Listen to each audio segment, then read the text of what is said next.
যত পণ্য দ্রব্য আছে 24 ঘন্টার ভিতরে আমি ইমামে বলছি এগুলো নিঃশেষ করতে হবে।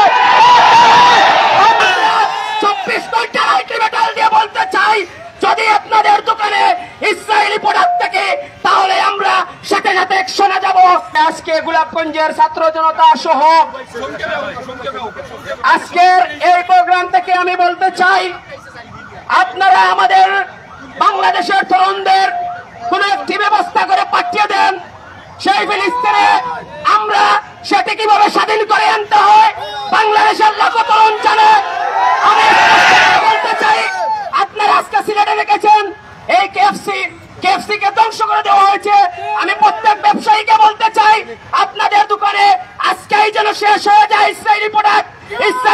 যদি 24 ঘন্টার আলটিমেটাম দিয়ে বলতে চাই, যদি আপনাদের দোকানে ইসরায়েলি প্রোডাক্ট থাকে তাহলে আমরা সাথে সাথে অ্যাকশনে যাব। এই বলে আমি আমার বক্তব্য শেষ করছি। আসসালামু আলাইকুম। আর একটা কথা আমার ভাই বলছে, আজকে 24 ঘন্টার আলটিমেটাম এই গোলাপগঞ্জে অনেক দোকানে কিনলে পানি সহ আজকে নেসলে দুধ এবং বাটার জুতার কোম্পানি সহ যত পণ্য দ্রব্য আছে 24 ঘন্টার ভিতরে আমি ইমামে বলছি এগুলো নিঃশেষ করতে